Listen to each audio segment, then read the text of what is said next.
Nous ne pourrions obtenir de Dieu sans la foi. C'est cette foi qui va dans le monde spirituel pour prendre ce que Dieu a déjà programmé, prévu pour nous, Dieu a déjà annoncé pour nous. Amen. Amen. Si Amen. nous voulons recevoir quelque chose de Dieu, ce que nous devons posséder pour l'acheter, c'est la foi. Mhm. La foi est essentielle. Toute la vie de... C'est pourquoi on l'a déjà vu dans les deux sous-thèmes que nous avons vus. La première séance, nous avons parlé de l'obéissance à la parole de Dieu, le fondement de la foi. Il n'y a pas de foi sans la parole de Dieu. C'est impossible. Si Dieu n'a rien dit, on ne peut pas exercer la foi. Amen. Mhm. Si Dieu ne t'a Amen. rien révélé, si tu pries dans le vent, ça n'a aucun effet. Si Dieu ne t'a pas dit que, si tu n'as pas vu ça écrit dans sa parole, si tu n'as pas entendu ça de Dieu, ce n'est pas possible. Il agit, il dit, je veille sur ma parole pour l'exécuter. Amen. Amen. Amen. Le prophète Jérémie au chapitre 1, il dit, je veille sur ma parole pour l'exécuter. Il dit, sa parole ne descend pas sans produire son effet. Donc, quand Dieu a parlé, alors on peut la saisir, cette parole, et on peut manifester la foi. Mais si Dieu n'a rien dit, on reste à son écoute jusqu'à ce qu'il nous parle. Amen. Amen. Je vous donne un exemple. Un chrétien ou un homme sur la terre peut être atteint d'une maladie et il lit dans la Bible, il dit Dieu guéris-moi. Il peut lire Dieu guéris-moi, Dieu guéris-moi, Dieu guéris-moi. Il peut prier toute sa vie, mais il ne verra jamais l'exaucement. Mais s'il dit à Dieu, c'est écrit dans ta parole que tu es celui qui guérit. Amen. Tu t'appelles Yahvé Rapha. Accomplis ta parole. Vous allez voir que Dieu va se lever. Parce que sa parole l'engage. Amen. Sa parole l'engage. Dieu, c'est sa parole. On est inséparable de notre parole. Ce qu'on prononce, c'est ce qui est.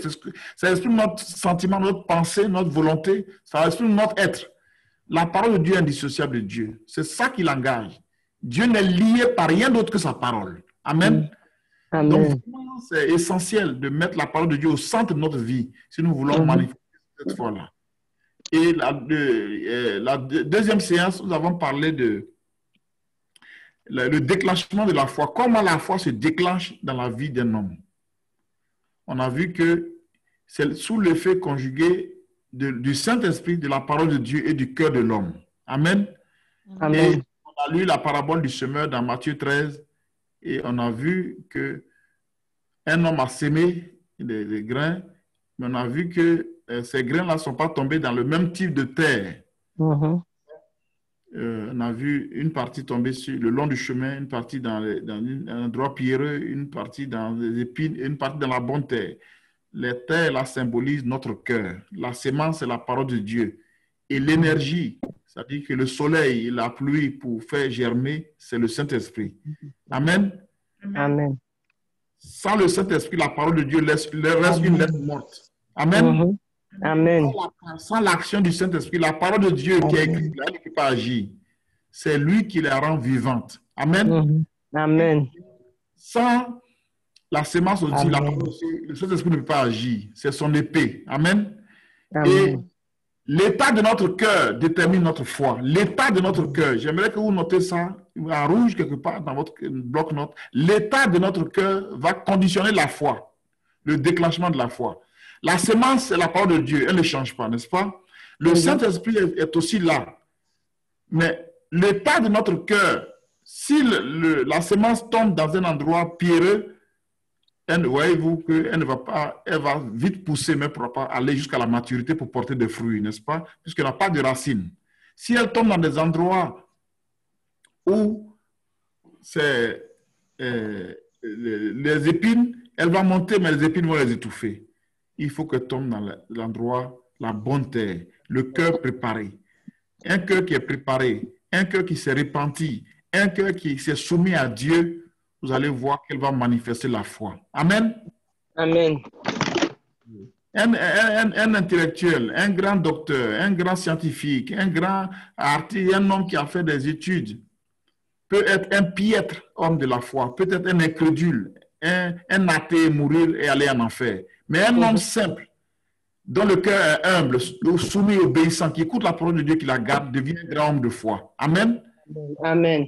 Donc c'est l'état de notre cœur, l'humilité dans notre cœur, la simplicité, la soumission, Un cœur qui se débarrasse du mal, du péché, va être une bonne terre où la sémence de Dieu va germer et porter des fruits. Alléluia. Amen. Alors, nous allons continuer aujourd'hui avec un autre sous-thème, la prière, l'allié de la foi. Amen. Amen. La prière, l'allié de la foi. Euh, Timothée, est-ce que l'enregistrement est lancé? Oui, c'est vrai. Ok, Dieu te bénisse. La prière, l'allié de la foi, donc Marc 9, 1 à 29. Marc 9, 1 à 29.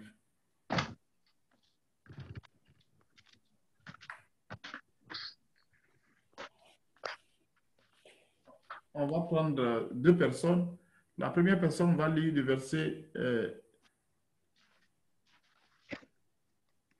à 13 et la deuxième 14 à 29. 1 à 13 et 14 à 29.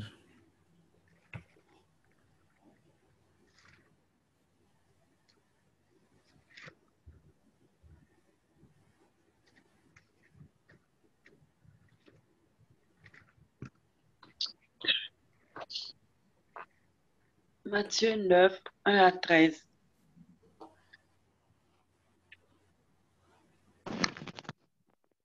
Il leur dit encore, je vous le dis en vérité, quelques-uns de ceux qui sont ici ne mourront point, qu'ils n'aient vu le royaume de Dieu venir avec puissance. 6 jours après, Jésus prit avec lui Pierre, Jacques et Jean, et il les conduisit seuls à l'écart sur une haute montagne. Il fut transfiguré devant eux. Ses vêtements devinrent resplendissants et d'une telle blancheur qu'il n'en ait pas de foulon sur la terre qui puisse blanchir ainsi. Élie et Moïse leur apparurent, s'entretenant avec Jésus. Pierre, prenant la parole, dit à Jésus, Rabbi, il est bon que nous soyons ici. Dressons 3 tentes, une pour toi, une pour Moïse et une pour Élie. Car il ne savait que dire, l'effroi les ayant saisis. Une nuée vint les couvrir, et de la nuée sortit une voix. Celui-ci est mon fils bien-aimé, écoutez-le. Aussitôt, les disciples regardaient tout autour, et ils ne virent que Jésus seul avec eux. Comme ils descendaient de la montagne, Jésus leur recommanda de ne dire à personne ce qu'ils avaient vu, jusqu'à ce que le Fils de l'homme fût ressuscité des morts. Ils retinrent cette parole, se demandant entre eux ce que c'est que ressusciter des morts. Les disciples lui firent cette question. Pourquoi les scribes disent-ils qu'il faut qu'Élie vienne premièrement? Jésus leur répondit, Élie viendra premièrement et rétablira toutes choses. Et pourquoi est-il écrit du Fils de l'homme qui doit souffrir beaucoup et être méprisé? Mais je vous dis qu'Élie est venu et qu'ils l'ont traité comme ils ont voulu, selon qu'il est écrit de lui. Parole du Seigneur. Amen. Amen. Je continue la parole de Dieu de 14 à 29. Amen. Jésus guérit un démoniaque. Lorsqu'il fut arrivé près des disciples, il vint autour d'eux une grande foule, et les disciples qui discutaient avec eux. Dès que la foule vit Jésus, elle fut surprise et accourut pour le saluer.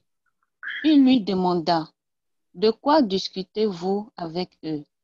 Et un homme de la foule lui répondit, Maître, j'ai amené auprès de toi mon fils qui est possédé d'un esprit muet. Et quelques lieux qui le saisit, il le jette par terre, l'enfant écume, grince des dents et devient tout raide. J'ai prié tes disciples de chasser l'esprit, et ils n'ont pas pu. Raca, incrédule, leur dit Jésus, jusqu'à quand serai-je avec vous? Jusqu'à quand vous supporterai-je? Amenez-le-moi. On le lui amena. Et aussitôt que l'enfant vit Jésus, l'esprit l'agita avec violence. Il tomba et se roula par terre en écumant. Jésus demanda au Père, combien y a-t-il de temps que cela lui arrive? Depuis son enfance, répondit-il. Et souvent, l'esprit l'a jeté dans le feu et dans l'eau pour le faire périr. Mais si tu peux, quelque chose vient à notre secours. Aie compassion de nous. Jésus dit, si tu peux, tout est possible à celui qui croit. Aussitôt, le père de l'enfant s'écria, je crois, viens au secours de mon incrédulité. Jésus, voyant accourir la foule, menaça l'esprit impur et lui dit, esprit muet et sourd, je te l'ordonne, sors de cet enfant et n'y rentre plus. Et il sortit en poussant des cris et en l'agitant avec une grande violence. L'enfant devient comme mort, de sorte que plusieurs disaient qu'il était mort. Mais Jésus, l'ayant pris par la main, le fit lever, et il se tint debout. Quand Jésus fut entré dans la maison, ses disciples lui demandèrent en particulier, pourquoi n'avons-nous pu chasser cet esprit? Il leur dit, cette espèce-là ne peut sortir que par la prière. Amen. Amen. Amen. Amen. Amen. Amen. Alors, donc on voit l'histoire qui est racontée dans ce texte, la guérison d'un démoniaque. Un homme a amené son fils au disciple du Seigneur, lui dit que voici, mon enfant est possédé d'un esprit muet. Et cet esprit-là le pousse, le jette dans le feu, dans l'eau, et il souffre cruellement. Ça ressemble à l'épilepsie. Et il dit aux disciples de guérir son enfant, de prier pour son enfant pour qu'il soit délivré de ce démon. Et on voit que les disciples n'ont pas pu, n'est-ce pas? Ils n'ont pas pu. Pourtant, les disciples avaient eu déjà à chasser des démons. Puis, quand on regarde dans Luc, l'évangile de Luc au chapitre 10, le Seigneur les avait amenés en mission pour guérir les malades, chasser les démons. Et ils étaient revenus, ils étaient tellement contents, tellement joyeux. Dans Luc 10, au verset 17, il dit, les 70 revinrent avec joie, disant, Seigneur, les démons même nous sont soumis en ton nom. Amen. Donc, Amen. ils pouvaient exercer, manifester la puissance de Dieu d'une certaine façon pour chasser les démons au nom de Jésus. Mais on se rend compte qu'ici, ils n'ont pas pu chasser les démons. Ils n'ont pas pu chasser les démons.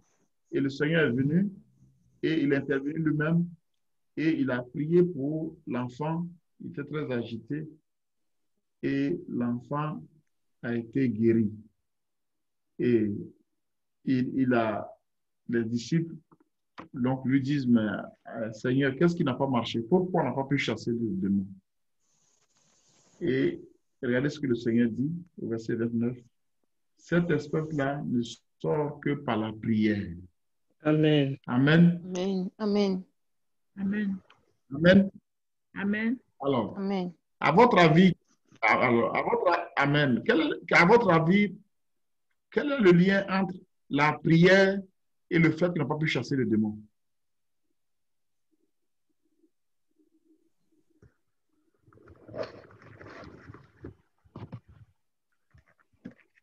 Vous pouvez activer vos micros, soyez libres d'intervenir. Quel est le lien entre le fait de ne pas pouvoir chasser un démon et la prière, à votre avis?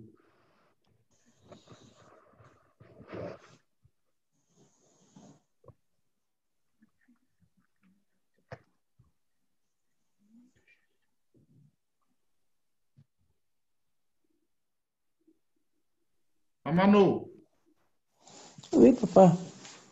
Dieu te bénisse. Amen. Je peux aller. Tu peux nous aider un peu dans la lecture biblique?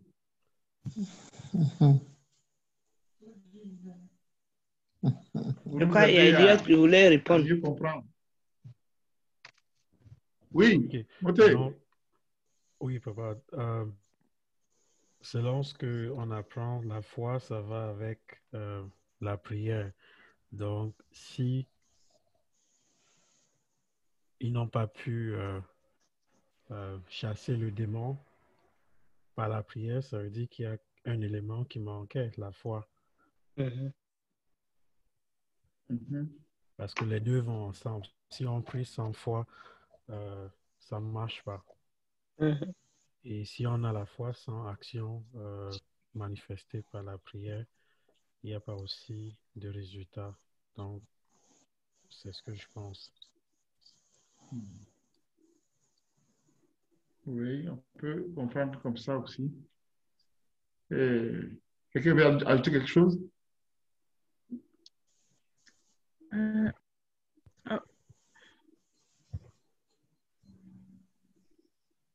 Chérie, repose la question encore. D'une autre façon, peut-être. Je demandais quel était le lien entre le fait qu'ils n'ont pas pu chasser le démon et le fait que le Seigneur dit que c'est une question de prière, n'est-ce pas? Cette espèce-là ne sort que par la prière. Non, ils n'ont pas pu chasser le démon. Et le Seigneur dit c'est parce que. Voilà. Il fait un lien entre la prière et le fait qu'ils n'ont pas pu chasser le démon, n'est-ce pas? D'accord. Merci. Donc ici, alors, le problème qui se pose, c'est fondamentalement un problème de foi. On est d'accord? Puisque au verset 19, il leur a reproché race incrédule, n'est-ce pas? Ils n'ont pas eu suffisamment de foi pour chasser le démon. On est d'accord, non? Amen. Amen. Maman Christine, Esther Gloire est là. Fille Victoire en Christ. J'ai fermé mon micro parce qu'il y a le bruit. Je ne veux pas vous déranger. Ah, on n'entend pas le bruit. Tu peux répondre. Oui, Amen. tonton, mais à part toi, toutes les personnes qui parlent, on n'entend rien.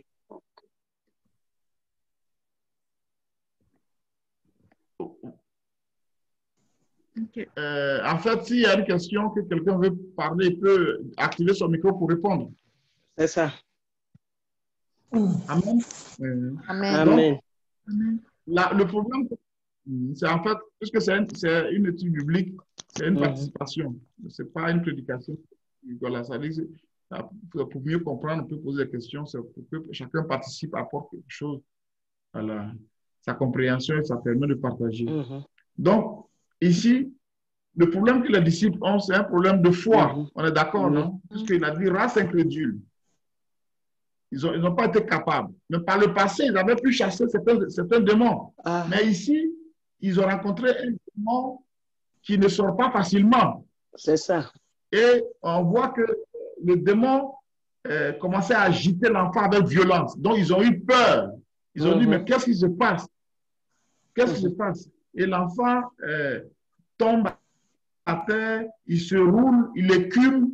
Tout ça, ce sont des signes d'être auxquels ils n'étaient pas habitués. Et leur foi a pris un coup. Voilà. Leur foi a pris un coup. Ils n'ont pas été assez forts pour maîtriser ce démon et le chasser. Persévérer. Amen. Oui. Le Seigneur leur dit, cette espèce-là ne sort que par la prière. Et le père de l'enfant était découragé. Et quand il expliquait sa situation au Seigneur, il a dit à Jésus, si tu peux, n'est-ce pas, au verset 22, il dit, si tu peux. Et voilà, je suis désespéré, l'enfant souffre cruellement, est-ce que tu peux faire quelque chose? Et Jésus a dit, tout est possible à celui qui croit. Amen. Amen. Amen. Tout est possible à celui qui croit. Tout est possible. Donc, et le Père dit, viens au secours de mon incrédulité. Amen. Donc, aide-moi à croire que ce que tu dis là, c'est possible. Donc, bien aimé, il n'y a pas de foi sans une vie de prière. Amen. Amen. Amen. La prière, la foi est indissociable de la prière. Celui qui ne prie pas, il ne peut pas manifester la foi. Regardez l'exemple de Jésus. Il était sur une montagne, n'est-ce pas? Il s'est retiré sur une montagne pour faire quoi? Pour prier, n'est-ce pas? Et il a fait une grande expérience qu'on appelle la transfiguration. Il a été transformé totalement, comme s'il était éclairé par une grande lumière, et tous ses habits sont devenus tout blancs, et il a vu Moïse et Élie lui apparaître. Il a fait une expérience vraiment surnaturelle. Et donc, quand il est descendu de la montagne, il venait là d'un moment puissant de prière, n'est-ce pas? Et vous voyez qu'il a été capable de donner à l'esprit et l'esprit est parti. Pourquoi? Il venait de sortir d'un moment puissant de prière. Les démons étaient soumis aux disciples dans une certaine mesure. Mais pour aller plus loin, pour faire face à des démons plus puissants, il fallait avoir une vie de prière plus grande. Amen. Amen. Amen. Donc, Amen. bien aimé, si nous voulons être des hommes de foi, des femmes de foi, il nous faut avoir une vie de prière intense, profonde avec Dieu. Amen. Amen. Ce n'est pas en priant 5 minutes, 10 minutes par jour que tu vas chasser le diable. Non. Il faut. Pourquoi? Parce que quand on prie, qu'est-ce qui se passe? Il y a une communion avec Dieu. Une communion avec Dieu et un échange. Donc, nous venons à Dieu avec notre faiblesse et nous repartons fortifiés. Parce que sa présence va se manifester dans notre vie, dans notre cœur. Et cette présence-là va amener des changements en nous. Dieu va nous éclairer, il va montrer dans mon cœur, il dit, mais mon fils, tu vois, telle personne t'a offensé, tu n'as pas pardonné. Cela paralyse ta foi. Amen. Cela bloque ta foi.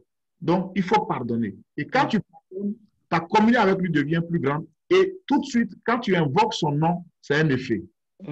Amen. Amen. Vous voyez, souvent, tu peux faire un songe, tu dors, tu fais un songe, et quelqu'un t'attaque. Ou bien l'ennemi t'attaque, un esprit t'attaque. Et je pense quand ta vie, il y a quelque chose dans ma vie qui ne fonctionne pas, tu as gardé par exemple la colère dans ton cœur et puis tu as dormi, tu vas voir que quand un esprit t'attaque la nuit et tu veux prier le nom de Jésus, ça n'a aucun effet. Amen. Amen. C'est comme si ta voix même ne sort pas. C'est comme si ta voix ne sort pas. Quand tu as une réelle communion avec Dieu, quand ton cœur là, tu as soumis à Dieu, tu t'es repenti, tout ce qui était dans ton cœur, tu as enlevé, parce que le Seigneur t'a montré, tu t'es repenti et que tu as en communion réelle avec lui. Quand tu invoques son nom, il y a un effet, une puissance qui se dégage. Amen. Amen. Amen. Donc, vous voyez que sans la prière, on ne peut pas devenir des hommes de foi. On ne peut pas exercer la foi. On ne peut pas. Cette espèce-là ne sort que par la prière. Dans d'autres versions, il est dit, cette espèce-là ne sort que par le jeûne et la prière. Amen. Amen. Donc, le jeûne aide la prière. Quand ça nous dispose à la prière, ça nous donne notre esprit est plus disposé à prier. Et que quand on mange, on est lourd. On est lourd, c'est pour prier, on a sommeil et ce n'est pas facile. Mais quand tu jeûnes, ton esprit est naturellement disposé. Et on s'humilie devant Dieu. Parce que le jeûne, c'est un acte d'humiliation devant Dieu pour demander sa grâce, sa faveur, dans une circonstance donnée de notre vie, pour le rechercher aussi, pour s'approcher de lui dans la prière. Et donc, ici, quand le Seigneur encourageait ses disciples à prier dans Luc 18, il a donné une parabole, la parabole du juge unique. La femme qui venait voir un juge pour lui demander de lui rendre justice. Et le juge ne répondait pas, ne réagissait pas. Et finalement, à force de venir, finalement, le juge lui a dit, mais il faut que j'aide cette femme, sinon elle va revenir chaque fois me casser la tête. Et finalement, le juge est intervenu. Et le Seigneur a dit, entendez-vous ce que dit le juge, et Dieu ne fera-t-il pas justice à ses élus qui crient à lui jour et nuit? Et t'adhérera-t-il à leur égard? Je vous le dis, il fera proprement justice. Il ajoute au verset 8 de Luc 18, mais quand le Fils de l'homme viendra, trouvera-t-il la foi sur la terre? Amen. Amen. Donc, il parle de la foi et il parle de la prière. Il dit, au verset 1, Jésus leur adressa une parabole pour montrer qu'il faut toujours prier et ne pas se lâcher. Et il parle de la foi à la fin. Alors, donc, vous voyez que le lien tout de suite est fait. Il nous apprend à prier et à la fin, il nous dit, est-ce qu'il trouvera la foi quand il va prier? Ça veut dire que les hommes vont prier de moins en moins. Ils auront moins de persévérance dans la prière. Amen. Amen. Amen. Donc, bien aimé, les choses de Dieu, c'est vrai, il y a des choses que Dieu nous donne, mais il y a des choses que pour les obtenir, il faut une foi plus grande. Et cette foi plus grande, elle est développée dans une vie de prière. Amen. Amen. Et, on a dit que la foi naît dans le cœur de l'homme, n'est-ce pas, par l'action du Saint-Esprit de la parole de Dieu. Mais donc, notre cœur, là, c'est notre esprit. C'est cet organe-là qui se développe quand on prie, qui s'exprime quand on prie. C'est la bouche qui exprime des mots, mais en réalité, les mots là sont ce qui vient du cœur. Et donc, quand on prie, notre esprit s'ouvre à Dieu. Notre cœur s'ouvre à Dieu. Et quand notre cœur est ouvert, que Dieu vient, il examine ton cœur. C'est pourquoi David a dit, sonde mon cœur, sonde-moi et connais mon cœur. Éprouve-moi et connais mes pensées. Regarde si je suis sur une mauvaise voie, conduis-moi dans la voie de l'éternité. Donc, quand on vient, notre cœur est mis à nu et Dieu dépouille notre cœur de ce qui est un obstacle. Et quand c'est enlevé, on se repentit, que nous sommes purifiés, alors le Saint-Esprit commence à agir et la foi devient quelque chose d'évident et de puissant pour nous. Amen. Amen. Donc, la prière est un allié parce qu'elle aide, elle soutient la foi. Elle soutient la foi. Si nous ne prions pas, on va nous envoyer un démon, un homme possédé, nous ne pourrons pas. Il y a à peu près un mois, j'étais là à la maison et des gens sont venus m'appeler. Ils m'ont dit, ah, pasteur, viens, il y a une femme qui est tourmentée par un esprit et on essaie de la contrôler depuis le matin, on n'arrive pas. Viens. Je devais aller me laver. J'avais fini de prier. Je devais aller me laver. Et ils sont revenus à cause. On tapait à la porte. Pasteur, il faut venir, ça ne va pas. Elle est déchaînée, elle veut casser tout à la maison. Donc, je suis parti et j'ai commencé à prier pour elle. 5 minutes après, elle s'est calmée, elle a commencé à dormir. Amen. Et je suis parti. Imaginez-vous, si je ne développe pas une vie de prière, je peux aller quelque part où je peux rester, on veut me dire, mais il y a un cas, il y a un malade. Va te frapper. Il y a un possédé qui est là. Qu'est-ce qui va se passer? Oui. Donc, bien aimé, la prière est essentielle. C'est pourquoi on ne va pas jouer avec notre vie de prière. On connaît notre ennemi. Il sait que là où il peut nous affaiblir, c'est dans la prière. S'il arrive à nous affaiblir, qu'on ne prie plus, nos activités nous prennent tout le temps, on est préoccupé par nos projets, nos activités, et qu'on n'a plus le temps de prier, alors notre vie spirituelle baisse et notre foi baisse. Et quand notre foi est... Parce que Satan, on résiste à Satan par la foi. N'est-ce pas? La Bible dit dans Éphésiens 6, prenez le bouclier de la foi pour éteindre tous les traits enflammés du malin. Satan, la seule chose qui peut l'arrêter, c'est la foi. N'est-ce pas? Mais cette foi-là, si nous ne prions pas, nous ne pouvons pas. Or, Satan aussi sait que pour que la foi s'élève, nous devons prier. Donc, il va tout faire pour nous empêcher de prier, pour ne pas qu'on développe une foi plus grande contre lui, pour détruire ses œuvres. Est-ce que nous voyons? Donc, Jésus dit aux disciples, cette espèce d'esprit ne peut être chassé que par la prière, par une vie de prière conséquente. Les disciples étaient enthousiastes, ils ont pu chercher quelques démons, donc ils se disent que tout est possible, alors, ils peuvent tout faire. Mais là, ils n'ont pas maintenu une vie profonde de prière. Jésus est allé à la montagne pour prier, eux, ils n'ont pas prié, ils veulent chasser des démons. Oui. Donc, pour être un homme de foi, une femme de foi, il faut développer une communion avec Dieu dans la prière. Et pour prier, ben, l'exemple de la prière que le Seigneur nous a montré, qui est le modèle de prière que moi je suis, j'aime beaucoup ce modèle de prière. Ça donne en fait un plan de prière. Matthieu 6, merci cette prière, notre Père qui est aux cieux, notre Père qui vient, la personne vient et la première chose dans la prière, quand on prie, la première chose qu'on fait, c'est d'abord, évidemment, de se disposer, n'est-ce pas, d'éloigner tout bruit, toute distraction.